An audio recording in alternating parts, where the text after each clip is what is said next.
Manpower has always been Russia's main advantage in its war against Ukraine. For Vladimir Putin, it's all about numbers. His belief has been that if Russia can keep fielding more troops, more artillery and more equipment, it can eventually grind Ukraine down into submission. That's the theory. But reality has caught up. The problem is that Russia is running out of soldiers. Deep in Zaporizhzhia, Russia's forces are faltering, and it all comes down to manpower. The shortage has pushed Putin into making his most desperate move yet. He isn't just sending soldiers to the front lines anymore. He's sending cooks. On September 12th, Ukraine's military intelligence agency, HER, released an intercepted radio call that exposed just how thin Russia's forces in Zaporizhzhia really are. The call took place near Huliaipol, a frontline town where Russian troops are far weaker than Putin wants anyone to know. So weak, in fact, that they've been forced to throw their own cooks into combat. In the intercepted conversation, a Russian soldier begs for help. He sounds exhausted, maybe wounded. "I can't start moving. My knees are so weak I can't even step on them," he pleads. His commander responds with sarcasm, mocking him instead of offering aid. "And you forgot where our evacuation team is? You suggest the company commander take the wheel and roll you around. Do I understand you correctly?" The exchange reveals the brutal nature of command inside Russia's military. For those who know the system, this lack of care isn't surprising. Brutality lies at the heart of Russia's doctrine. The Center for European Policy Analysis wrote earlier this year that this behavior isn't random, it's Kremlin-approved. Brutality has been a feature of Russia's military culture for centuries, dating back to the days of Stalin. Soldiers are expected to embody violence, to survive only by being more ruthless than the enemy. Weakness has no place. That's why many Russian soldiers fear their commanders more than Ukrainian fire. Reports have shown that groups of captured Russians sometimes surrendered willingly because they preferred captivity to the abuse inside their own ranks. Russia maintains punishment squads to beat soldiers who step out of line, confining some in pits using a gulag-style system to keep them under control. So when the commander in this call berates his struggling soldier, he's just following the culture. But his anger also reveals something far more damning. He explodes. "There are no F-King people, everyone has left. The cooks are already going into battle because you can't F-King win. The cooks are fighting on the front lines." And the commander doubles down, confirming it. "They brought the cooks here. They brought the communication operators. They've already fucking killed them." It's an extraordinary admission. Russia is so desperate in Huliaipol that it's sending not just trained soldiers, but support staff, drivers, radio operators, even the sick and injured into meat assaults against Ukrainian defenses. Huliaipol itself has been a target since the earliest days of the invasion. Russian forces pushed into the area in spring 2022, but their advance stalled south of the town. Since then, the front has hardly moved. The city has endured near-daily shelling. Homes, schools, and cultural centers have been reduced to rubble. In June 2022, Russia launched massive strikes to try to break Ukraine's defenses there. They failed.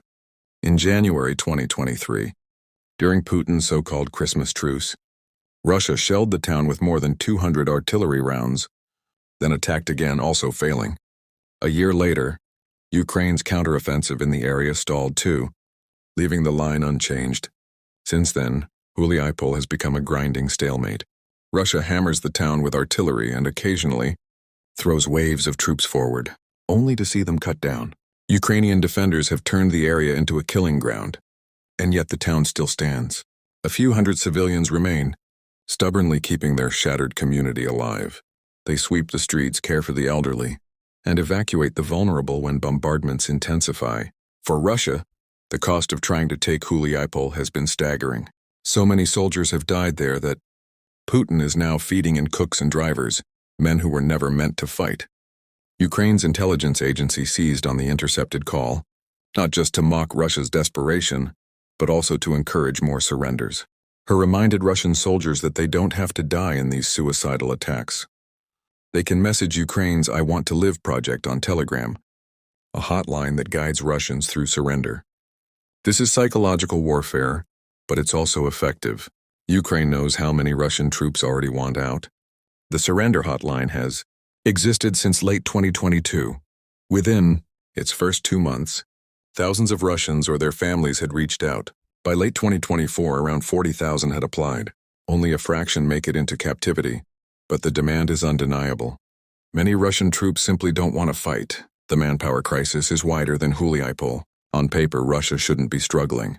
According to Ukrainian intelligence, Russia has recruited 280,000 new contract soldiers in 2025, ahead of its target of 343,000 for the year. They're offering huge payouts, including a signing bonus worth around $24,000, an enormous sum in Russia. But if Russia is recruiting so heavily, why are cooks being sent to the trenches? The answer is simple: losses. Ukraine's Ministry of Finance estimates that over 1 million Russian soldiers have been killed, injured, or captured since the invasion began. Entire units from 2022 are gone. The Kremlin is scrambling to fill the gaps with whoever it can get. And it's not just volunteers. About a quarter of new recruits are criminals, men plucked straight from prisons or awaiting trial. On top of that, North Korea has reportedly agreed to send thousands of soldiers to fight for Russia, along with other mercenaries looking for pay rather than ideology. This tells us two things. First, Russia isn't recruiting out of strength. It's bleeding men so fast that it needs to pull from prisons, pariah states, and anyone willing to take the cash. Second, the quality of these troops is questionable. Criminals, foreign conscripts, and reluctant recruits don't make for a disciplined army, and still Putin refuses to risk another mobilization. The last time he tried, in September 2022, it sparked protests across Russia. Hundreds were arrested as people made clear they didn't want to be dragged into his war. The backlash shook the Kremlin. Now, 3 years later, Putin knows full mobilization could be explosive. His people may tolerate propaganda, but they don't want to die in Ukraine. So instead of calling up ordinary Russians, he is emptying prisons, luring mercenaries with cash, and most tellingly sending cooks to fight in places like Huliaipol. For now, that's enough to keep the war going, but it comes at a cost. Russia's manpower is being burned away, its economy strained by massive payouts, and its military reputation undermined by the use of criminals and conscripts. In Huliaipol, the truth is clear. Russia has failed to take the town despite years of bombardment. It has sacrificed thousands of men and achieved nothing. The intercepted call proves how desperate the situation has become. Cooks, drivers, even the sick are being thrown into hopeless assaults. Ukraine, meanwhile, is exploiting this collapse of morale. It is urging Russian troops to surrender before they're fed into the grinder. Many will take the chance. Many more will die, and Putin's dream of bleeding Ukraine dry is instead draining his own forces. Yet even as Russia's offensive there collapses, the Kremlin seems unwilling to face reality. Instead, it's turning its rhetoric against another neighbor, Finland.